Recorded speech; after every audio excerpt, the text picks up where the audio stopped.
ইন্তেকাল করেছেন সাংবাদিক নেতা রুহুল আমিন গাজী।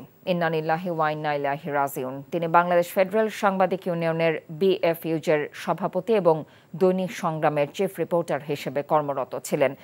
মঙ্গলবার রাতে অসুস্থ অবস্থায় রাজধানীর একটি বেসরকারি হাসপাতালে তিনি শেষ নিঃশ্বাস ত্যাগ করেন। মৃত্যুকালে তার বয়স হয়েছিল ৬৮ বছর।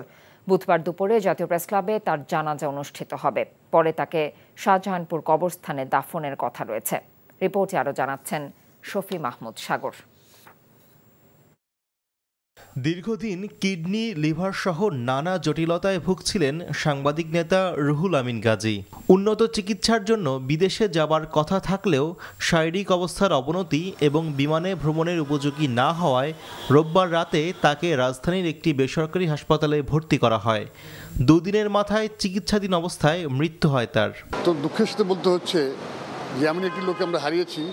সাংবাদিক জগতের একটি লোক আসবে কি না আমি জানি না, কিন্তু এই গাজী ভাই বিভিন্ন সময় সাংবাদিকের পেশার জন্য লড়ে গেছেন এবং আপনারা জানেন যে সাগর রুলির ব্যাপারে সাংঘাতিক তৎপর ছিলেন।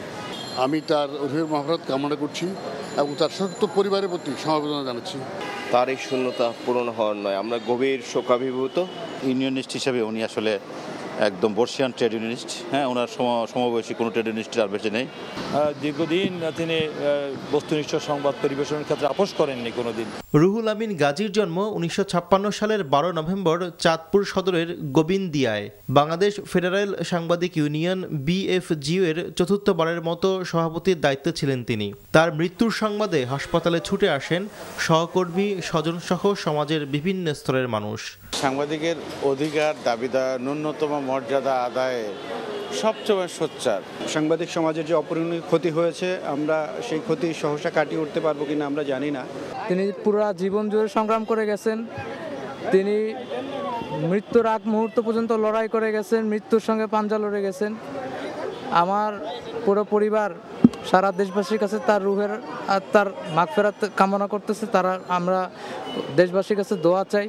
তিনি বিএফইউজের মহাসচিব, ঢাকা সাংবাদিক ইউনিয়ন ডিইউজের সভাপতি, সাধারণ সম্পাদক সহ বিভিন্ন দায়িত্ব পালন করেছেন। মৃত্যুকালে তিনি স্ত্রী, 2 মেয়ে, 1 ছেলে সহ অসংখ্য গুণগ্রাহী রেখে গেছেন। Shafi Mahmud Sagar, NTV news, Dhaka.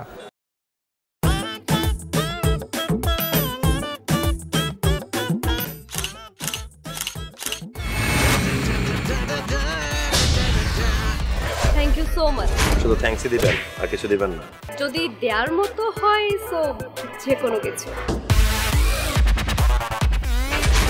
খুব খুশি লাগলো আপনার সাথে ডিল করে। Deal done. হ্যাঁ, 50 লাখ। বিউটিফুল। আমি চাচ্ছি এই থার্ড ডেতে তোমাদের এনগেজমেন্টটা করে ফেলো।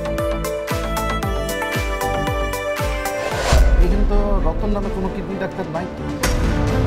আপনি চিটার বাটপারে পাল্লায় পড়ছেন। আল্লাহ রে, আমি কি করব রে, আল্লাহ রে, আল্লাহ।